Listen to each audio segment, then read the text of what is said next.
much. Our second speaker is Bryce Pardoe from the RAND Corporation.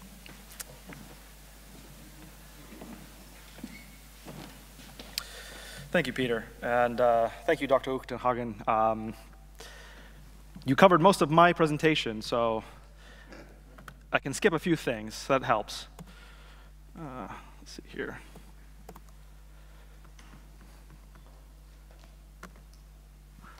Alrighty. So thank you. Good morning for all of you to be here. My name is Bryce Pardoe. I'm an associate policy researcher at the RAND Corporation, and I'm going to be talking about some of the work that we at RAND have been doing to try to better understand how to approach our ongoing overdose crisis in the United States. First, I should note that I am presenting work that Rosanna Smart, my colleague, has done. Unfortunately, she could not be here. So her and Bo Kilmer was the lead on this project, but most of this work that I'll be presenting here is basically Rosanna's. We knew that this was going to have to be an internally funded project given the controversy surrounding such innovative harm reduction interventions like heroin-assisted therapy and supervised drug consumption. It would be very hard to find a funder to want to fund this. So we basically obtained some internal funds, and we wanted to better understand the evidence base around heroin-assisted therapy and supervised drug consumption, specifically trying to understand how it could be implemented or what challenges would be found in trying to implement it in the United States, given that the United States has not done either of these programs, at least not officially, though there have been many experiments in Europe and ongoing in Canada. So we put together a rather multidisciplinary team that included public policy experts, economists, lawyers, social welfare researchers, and even an anthropologist. And just to kind of give you a motivation of why we wanted to do this, for those of you who don't know, the ongoing opioid overdose crisis in the United States was long driven by prescription opioids. Well, this started to change about 10 years ago, and we started to see increasing harms from the illicit market. In about 2013, 2014 is when fentanyl started to arrive in the illicit drug scene. We saw it as an adulterant in heroin, and drug users were often coming into contact with what they thought was heroin, which oftentimes contained fentanyl, leading to an overdose. And about that time, we see the numbers of overdoses rising dramatically, and we still really haven't hit peak yet. Early provisional data for 2018 suggests that we may have slowed a little bit in that rate of change, but we're not quite sure if we've hit the top of that peak. So we approached this with kind of this mixed methods approach. We conducted a rigorous review of the scientific literature. As Dr. Uchtenhagen had presented several of the research that we found in our own research literature review. We're not the first to do this. There have been several systematic reviews of heroin-assisted therapy. What we the kind of added benefit that we provided here was we did some international interviews with stakeholders in public health administrations, law enforcement organizations in areas where heroin-assisted therapy is ongoing. So we call up individuals in the Netherlands and in Switzerland and in Canada to ask their opinions about how this was implemented, how it's going, and what the kind of original community pushback was, how things have changed over time. In addition to that, we tried to understand how we could look at kind of the political feasibilities in the United States by conducting similar interviews with stakeholders in areas that have been hardest hit by overdoses. So in the United States, New Hampshire and Ohio are kind of two areas that are really hardest hit by the presence of fentanyl in the illicit opioid markets there.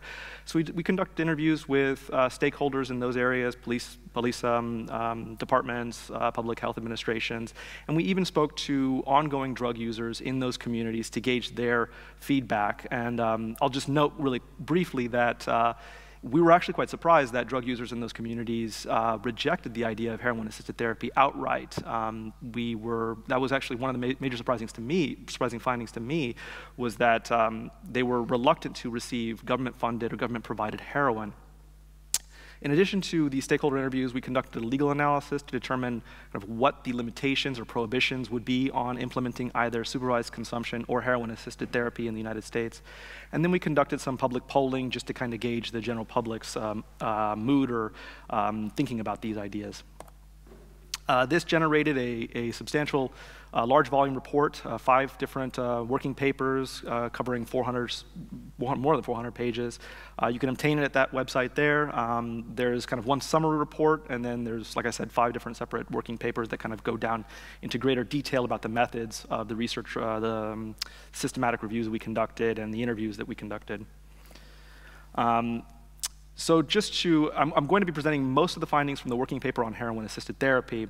And again, for those of you who aren't familiar, and Dr. Uchtenhagen really went through this well, the main goals of heroin-assisted therapy, where it's been implemented, has been to reduce the illicit use of street-sourced heroin and to help stabilize patients' lives. Again, these are medically supervised, pharmaceutical grade, self-administered in 2 or 3 times a day. The individual has to come in, receive his or her dose, and use on premise there. And again, these aren't kind of frontline treatment modalities. These are designed for individuals who have no success in methadone, who have failed out of methadone multiple times, who have had a long career of injection drug use. And so this isn't for someone who is new to injection drug use or new to kind of having an opioid use disorder. So just some overview of the international provision of HAT that we found. Obviously, most of these interventions are happening in Europe. Canada does have one ongoing trial program that now has about 150 people. And what I should note here is that even in countries that we think of as having very progressive drug policies, like the Netherlands and Switzerland, we find that about 9 to 12% of individuals in some sort of medication therapy are receiving heroin. So the majority are not receiving heroin. They're receiving methadone or buprenorphine or some sort of other agonist. So it seems to be, even in these kind of very progressive societies, we don't find a lot of take-up rate for heroin-assisted therapy. And so that was kind of surprising, but things could change in the United States, thinking about how fentanyl being involved in these markets may change risk calculus for individual users. So it's not clear to us what this would look like in the United States, but nonetheless, the take-up rate in Europe seems to be very low. And why isn't this an option in the United States? Well, it used to be that doctors could prescribe heroin to maintain patients to avoid withdrawal. However, that was phased out about 100 years ago with the passage of the Harrison Act and subsequent Supreme Court cases that basically ruled that doctors were no longer allowed to prescribe heroin simply for maintenance therapy. Since then, heroin has been reclassified as a Schedule I substance, and then you can no longer prescribe it for any medical, it has no medical application in the United States.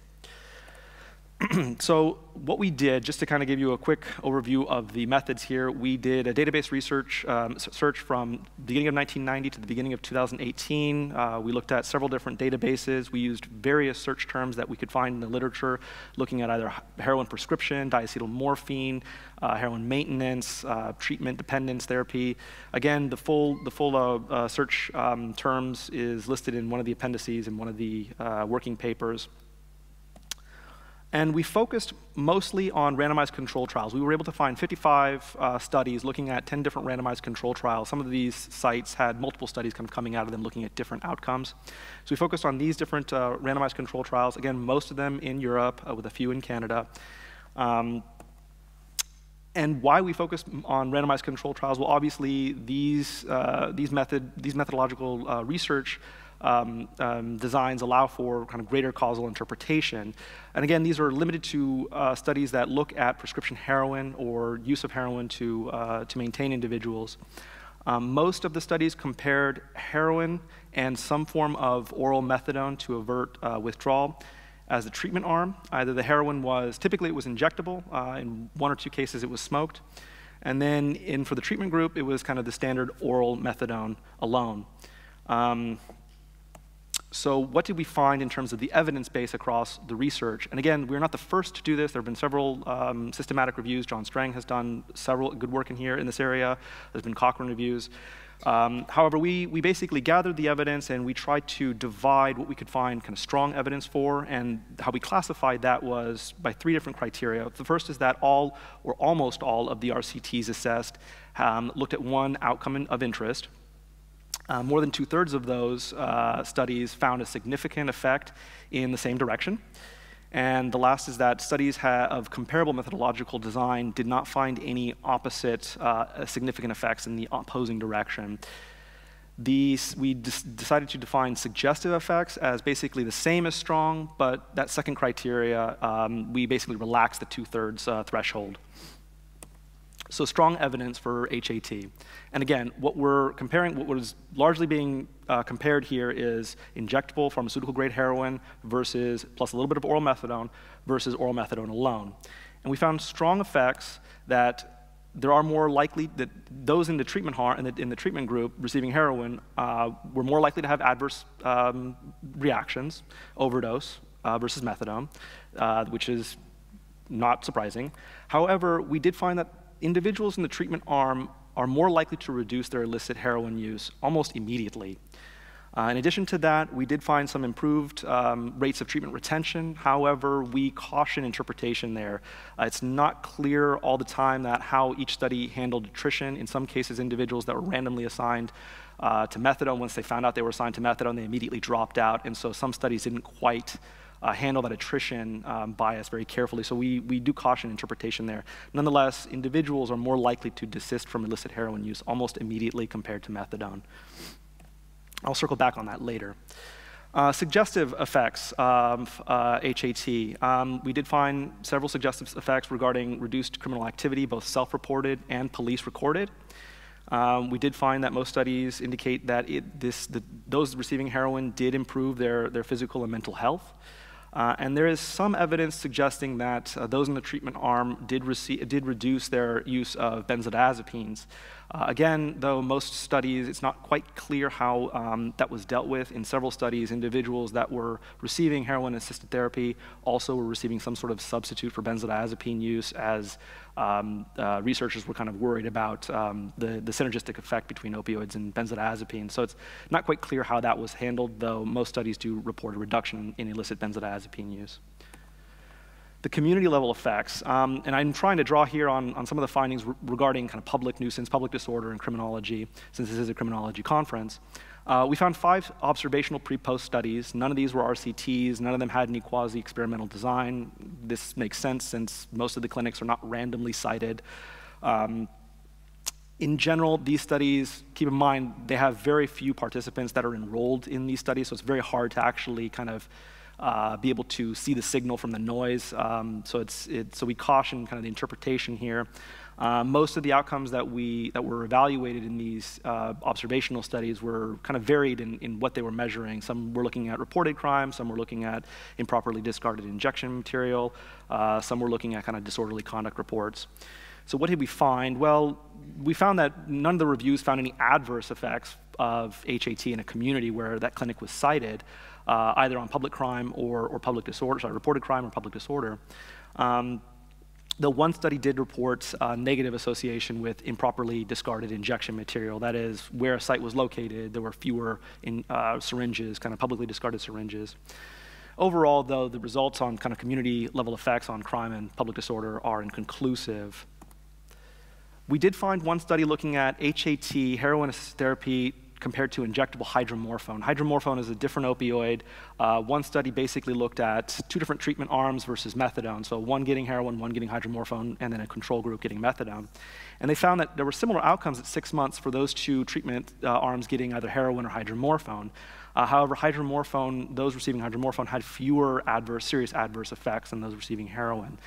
And some have argued, including our own kind of internally, the team, we think that maybe hydromorphone warrants further investigation, given that it could generate the same outcomes with fewer harms. Even though there is only one study right now that's in the peer-reviewed literature, it may be more feasible to kind of do this research in the United States, given that hydromorphone is a Schedule II substance. Thinking about overdose deaths, the reviews that we found suggest that there may be a protective effect for heroin-assisted therapy for reducing overdoses, but those results were not statistically significant from those receiving methadone. And of course, this makes sense. There are a small number of individuals receiving, enrolled in these studies, and often these studies are generally short time frames of 6 months, a year and a half. So it's very hard to actually determine the outcomes for such small, statistically small groups. However, one Swiss cohort did find that HAT clients had higher mortality risk than the general population, but lower than other opioid-using populations, suggesting kind of this protective effect.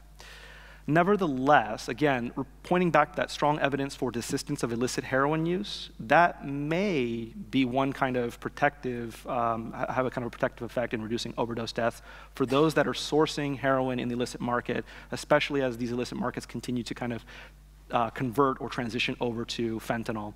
So thinking about kind of the possibility of reducing overdoses in those markets, this may be one intervention. I'm going to skip through this because I don't have much time, but thinking about scale matters. Again, HAT is not a frontline treatment. Most individuals have to have gone through methadone several times, have had to have years of kind of failure in and out of the rehab system. And again, most patients that are receiving medication therapy, even in Europe, are not receiving heroin. So thinking about kind of the take-up rates and the limits to these programs is important.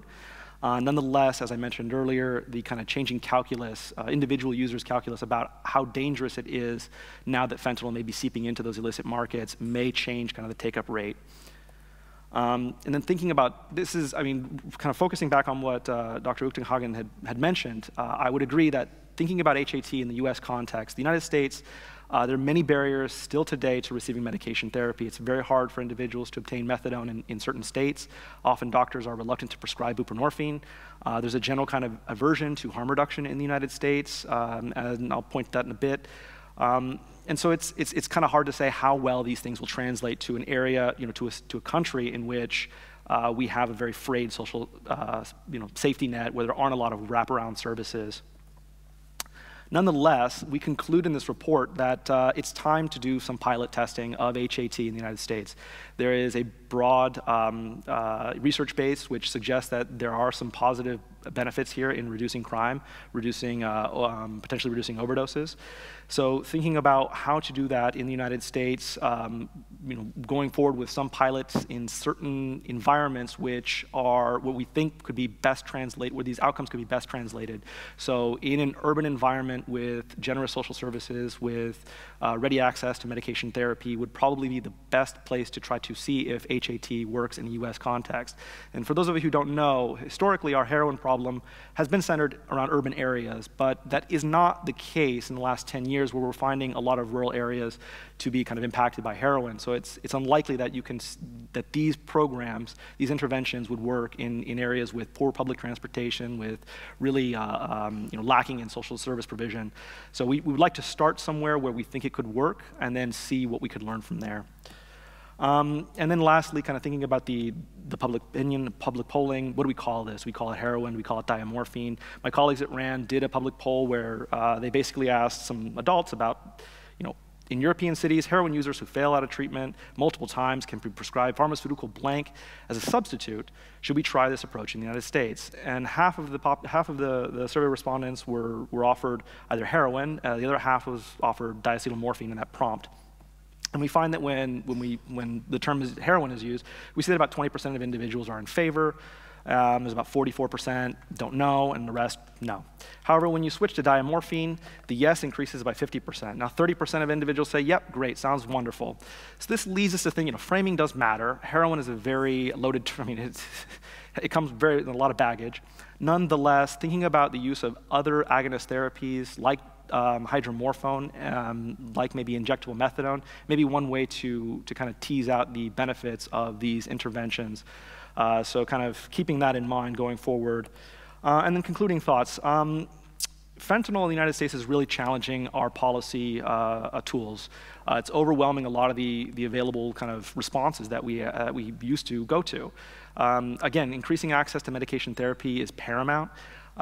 Nonetheless, we think that it's time to try some interventions, to try some innovative policies that may be better at reducing overdose deaths. And we'd like to start with some sort of pilot on HAT. So, thank you.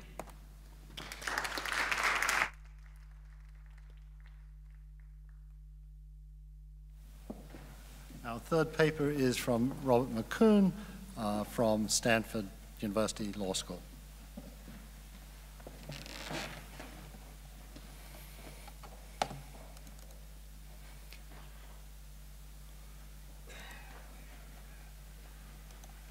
Okay, I'm delighted to be here today, especially because of the occasion of recognizing my colleague Peter Reuter for his work and his name will come up during this talk, of course. So I want to talk a little bit about the sources of resistance to heroin-assisted treatment. And this is something Peter and I have been writing about for a long time. So in 2002, we had a paper, Heroin Maintenance is a US Experiment Needed. But we noted that it's not merely drug hawks unsympathetic to the plight of dependent users who believe this notion is both morally and pragmatically flawed. Even researchers long involved in drug treatment, clearly very concerned about addicts, have been antagonistic. The prospects are bleak indeed. Nevertheless, we thought there was a reasonable case for trials in the US.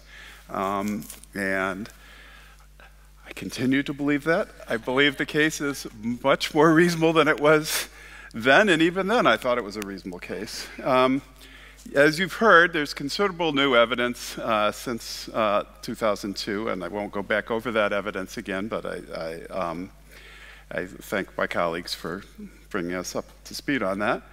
And in 2011, Peter and I once again encouraged people to take a more serious look at heroin-assisted treatment, and we said, you know, now we've got some data, and actually the theory has held up pretty well. And you know, it's not a panacea. There are mixed effects in some ways, but mostly they're positive effects in an area where we don't have a lot of good news. And now the standard pattern for the diffusion of innovations is this S-shaped growth curve. You'll notice that x-axis is unhelpfully labeled time with no actual numbers. That the time involved varies across innovations. And the time involved in this particular innovation seems to be extremely slow, even by diffusion of innovation standards. Although I do notice that there's gradual uptick in Google Scholar entries. So scholars, we're up to almost 180 Google Scholar entries last year on it. But that's pretty thin gruel compared to what's required given the magnitude of the crisis in the United States. So what's the source of resistance here? You know, at one time you might say, well, the resistance is empirical. We don't have much of a database. You can't say that anymore. And if people in this room know enough about the database for other interventions in criminal justice and other interventions for drug treatment, and there are all sorts of things we implement with less evidence than this. I think probably the one thing I think we need more evidence on is conclusively tying down that in no way does heroin-assisted treatment increase the rate of initiation. Purely correlationally, there's no evidence for an initiation effect, and in fact, initiation rates have gone down in many countries. But actually, you know, trying to causally show that there's no effect needs to be tied down. But so the way Peter and I approach this issue and all issues in drug policy is to try to move away from what was in the 1990s the dominant way of thinking about drug policy, which is to talk about demand reduction and supply reduction. And we really tried to shift the conversation to what we thought were more useful distinctions between prevalence reduction, reducing the number of users, quantity reduction, reducing the amount that people consume, micro harm reduction, which is reducing the average harm per dose, and macro harm reduction, which is reducing total drug harm. And of course, total drug harm is average harm per dose multiplied by the number of doses. And some of our interventions can directly target harms. In the US, most of our interventions are instead aimed at directly reducing use. They're not very effective at reducing use. Total harm is going to be a function of both average harm and use. And so we've argued that drug policy should take into account both sets of goals, and reducing use, but also reducing the harms. In a paper in a special issue on harm reduction involving a bunch of philosophers and me, I'm a psychologist, I wrote a paper called Moral Outrage in Opposition to Harm Reduction. And Part of the study is based on two random digit dial surveys of California adults. And I asked California citizens to think about different risky activities and different ways we could try to deal with those risks of the activities. One being to try to stop people from engaging the activity, prevalence reduction. The other being trying to make the activity less harmful, harm reduction. And what I've highlighted here in red is that for heroin injection, where the harm reduction intervention we asked about was needle exchange, even in California, which is to the left of center in the US, both geographically and politically, most people preferred prevalence reduction to harm reduction, but there was a lot of support even there for needle exchange. In another study, we looked at some other risky activities, fast food, illegal immigration, teen sex. And again, I just want to focus on the part on heroin injection, where we find less support for harm reduction than for these other risky activities.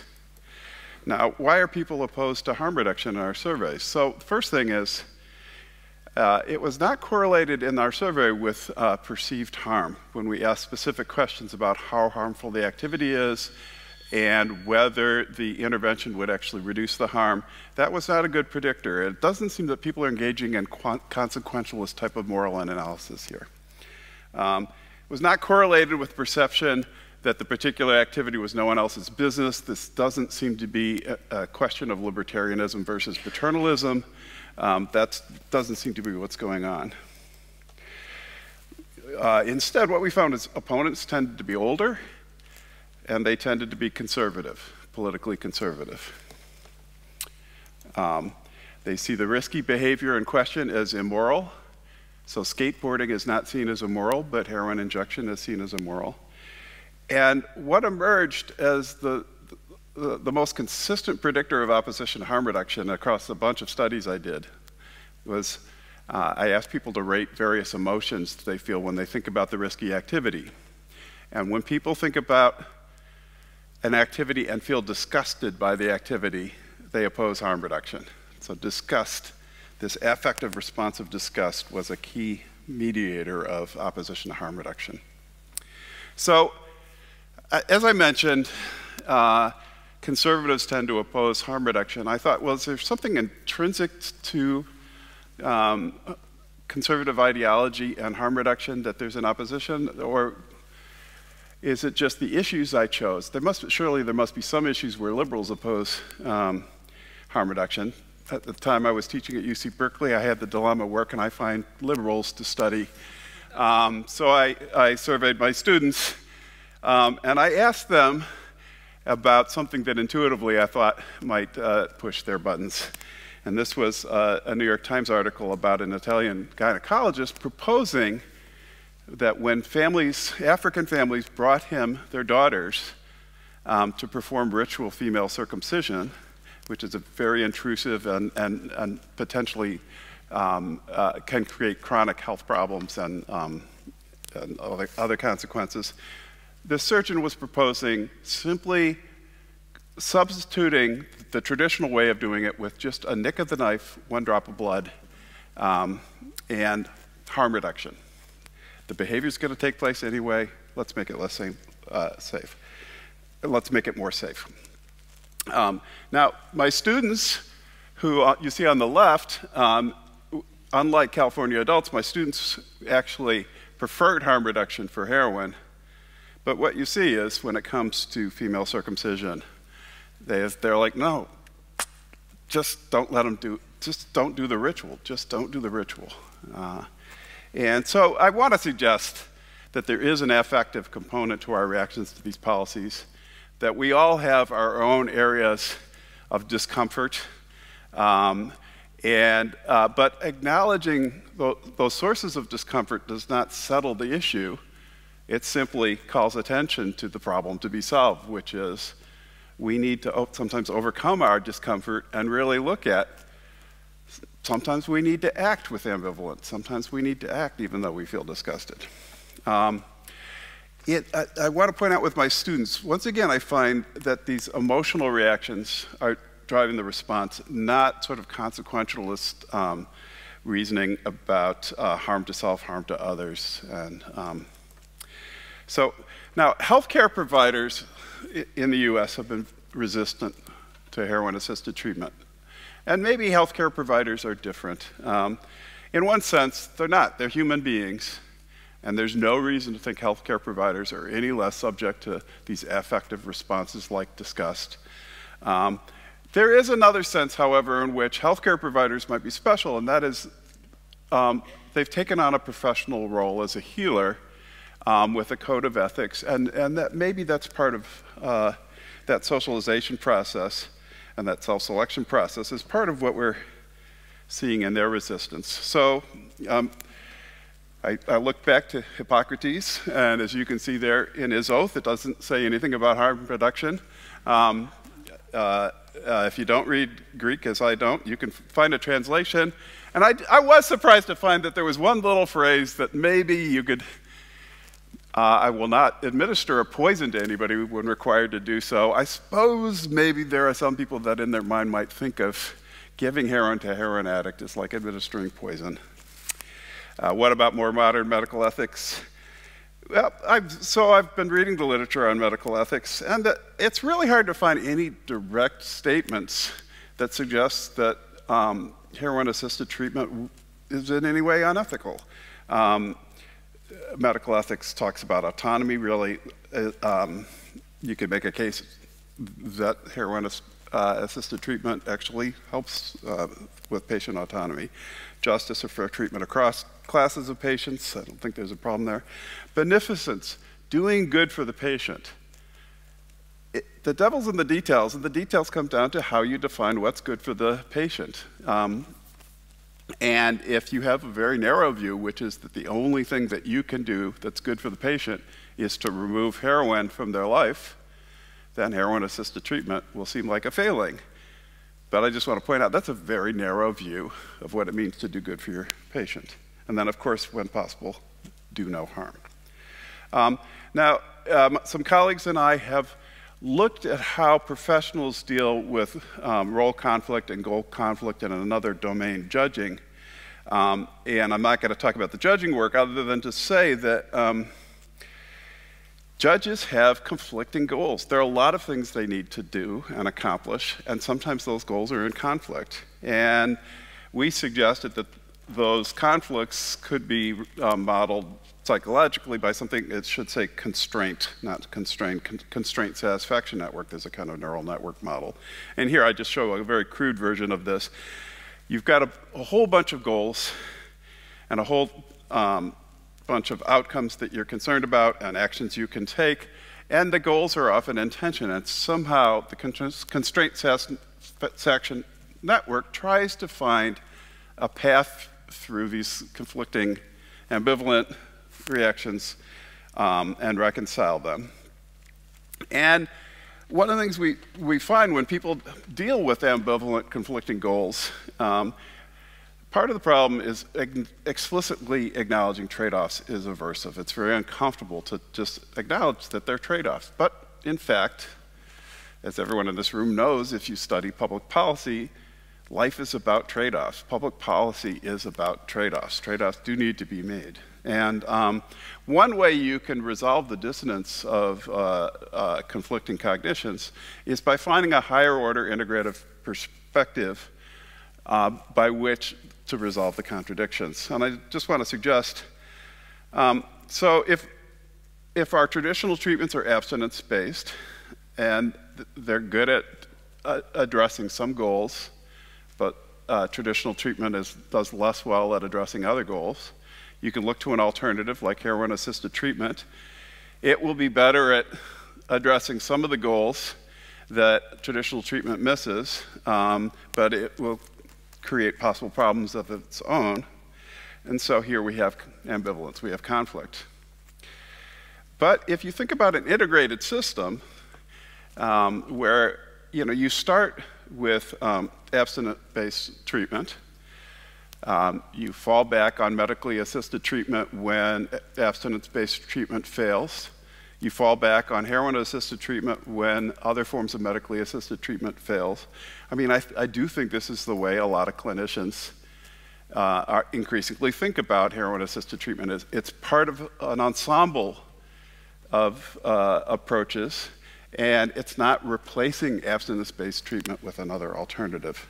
And from that perspective, it's really a way of thinking about resolving these tensions by remembering that our goal is total harm reduction, which is the product of average harm per dose times the number of doses. And to achieve total harm reduction, we need to focus on both reducing the levels of use, but also reducing the harm of use when it occurs.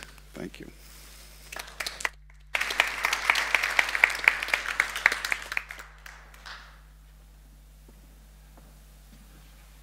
So we have a discussant for this session, Harold Pollack from the University of Chicago.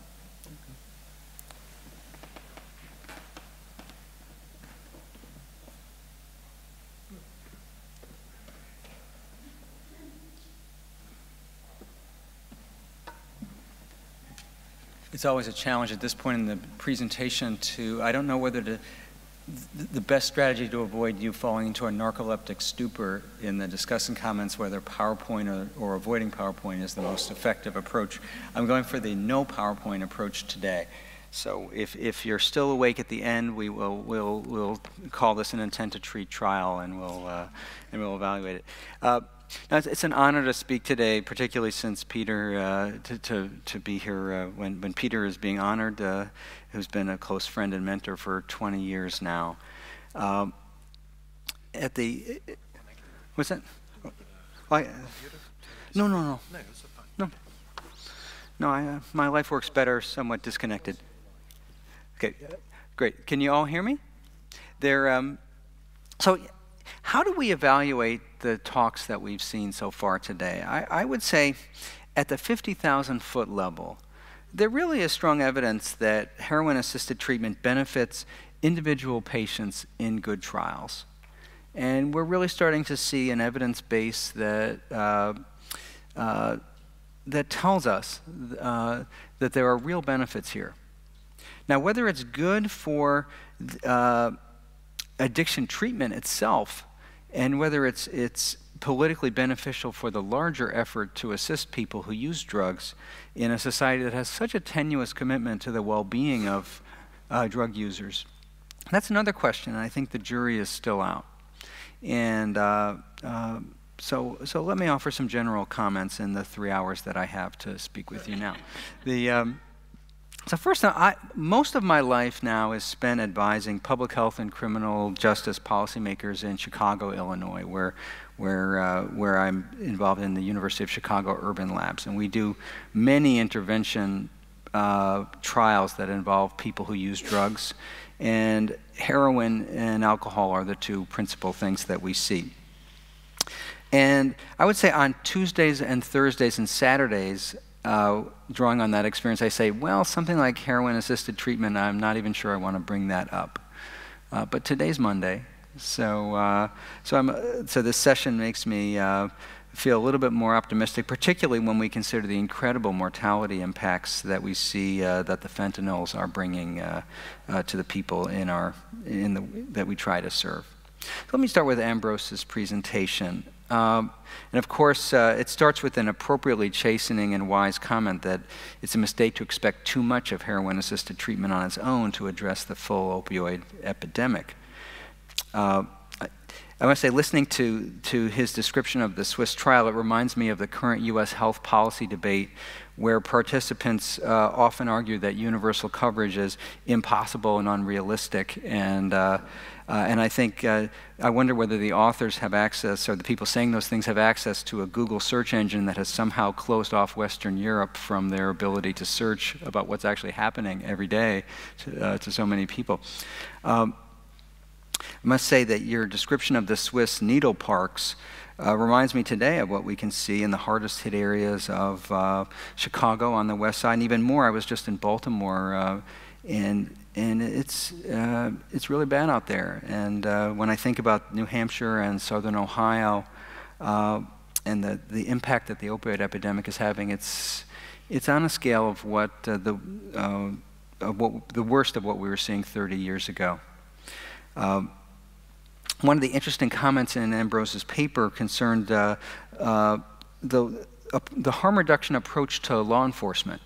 And one of the things that is really striking is that in order for harm reduction to achieve legitimacy from a public safety perspective, it needs to include both an element that shows greater compassion and support for people who use drugs, and also greater enforcement of social norms and effective protection for public safety when people who use drugs are doing things that are harming their community. And I think we have to think harder about a harm reduction policing model that takes seriously both aspects of that equation. That, you know, when you have open injection and drug sales and sort of open air drug markets, not only does that harm communities, but it really erodes the legitimacy of some of the humane things that we need to do as well.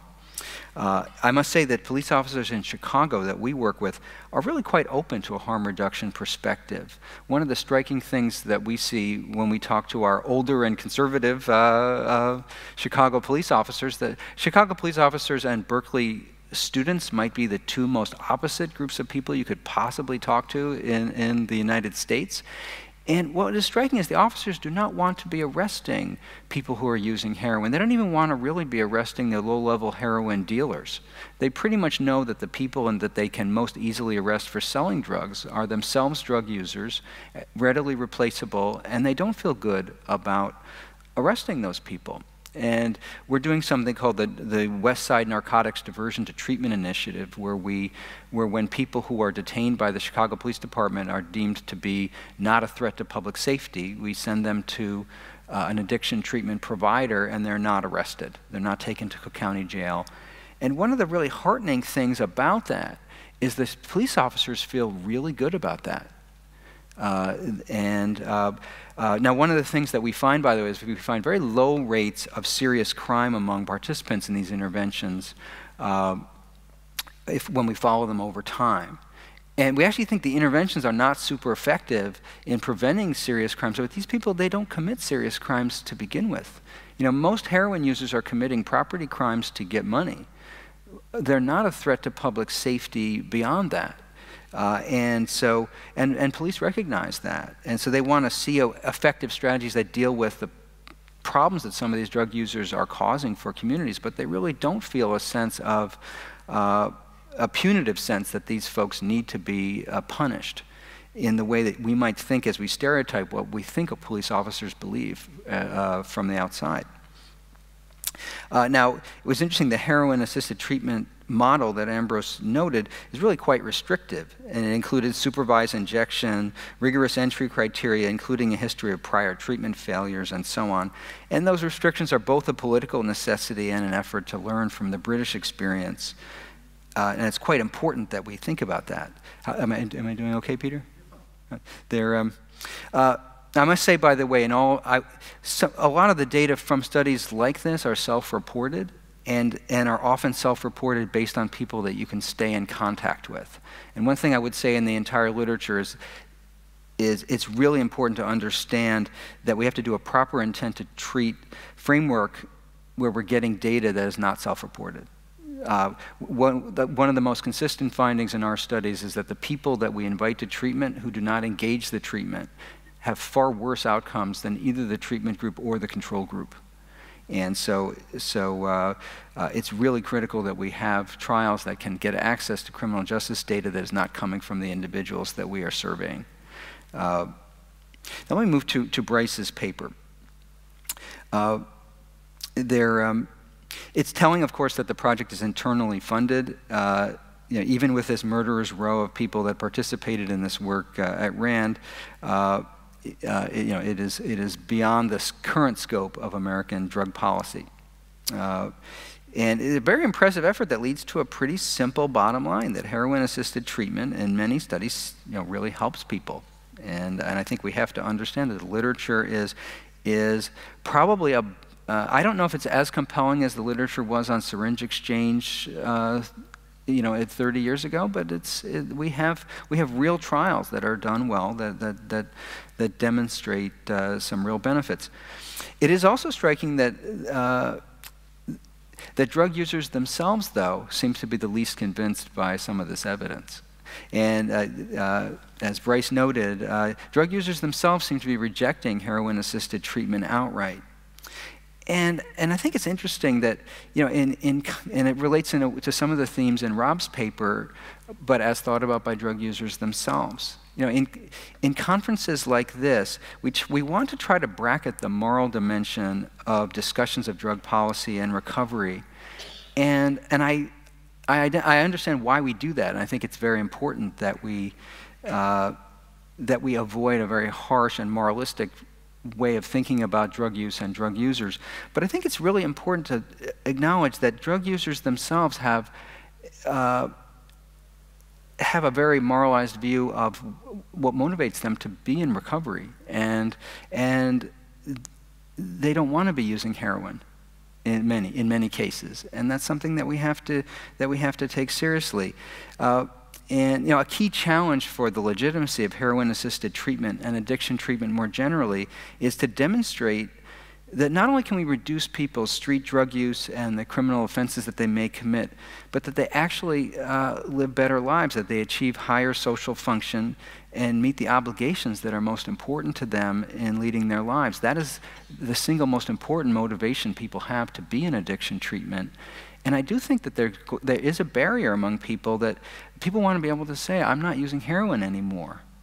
And I think that that's something that that has to be thought about. How do we talk to drug users and to others about that?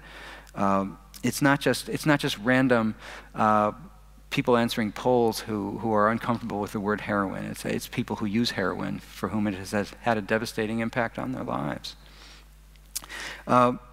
Bryce appropriately makes a point about attrition, which is quite concerning. As I mentioned before, it's really important that that trials be well designed to anticipate that there will be high levels of attrition that may affect our ability to really speak credibly to the treatment effects.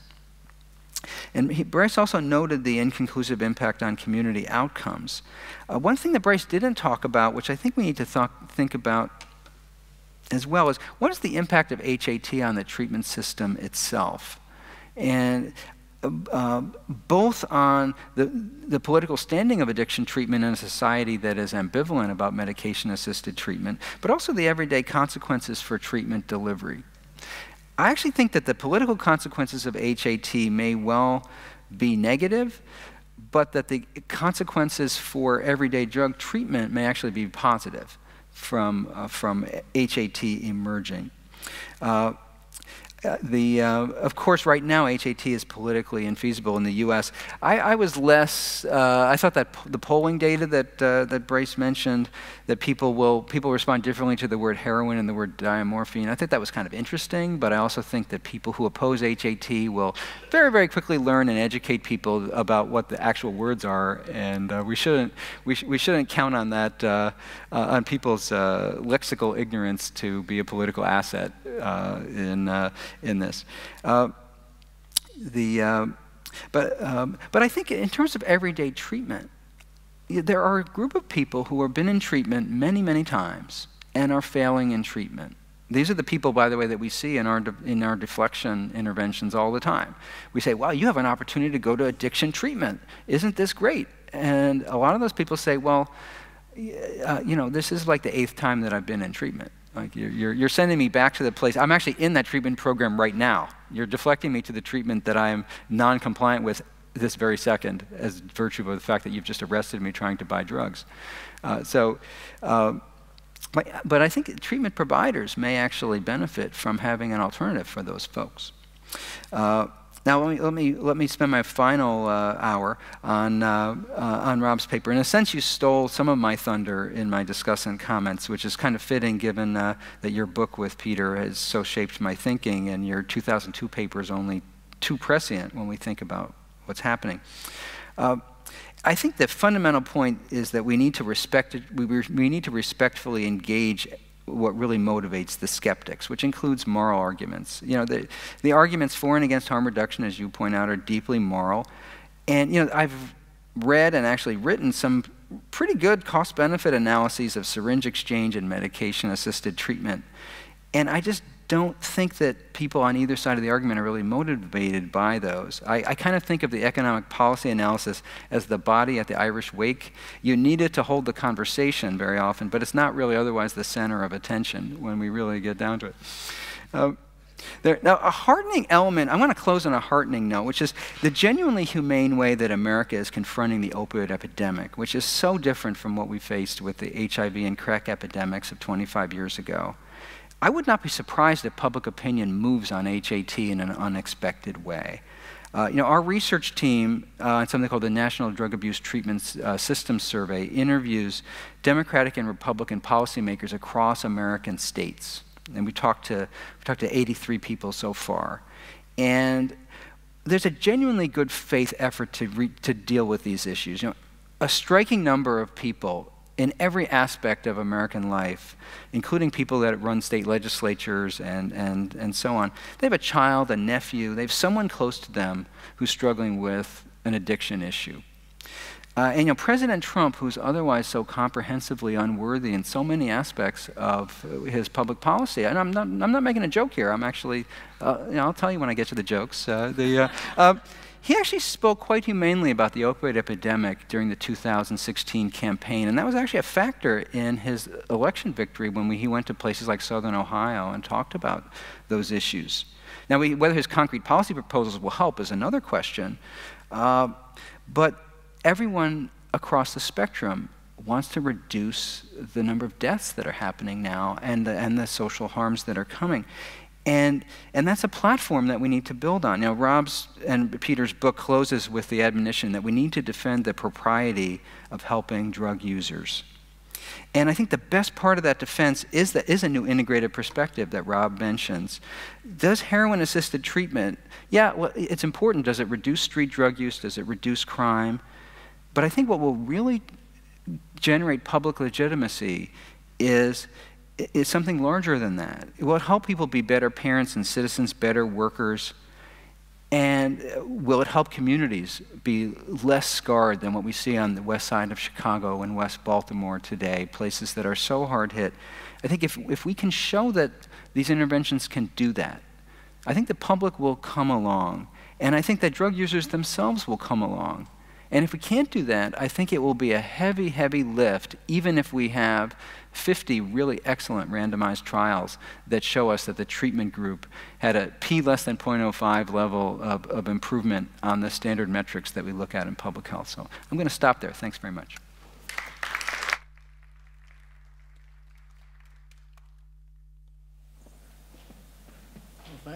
Thank you very much. And I think, if I'm right, 12:30 is the end of the session.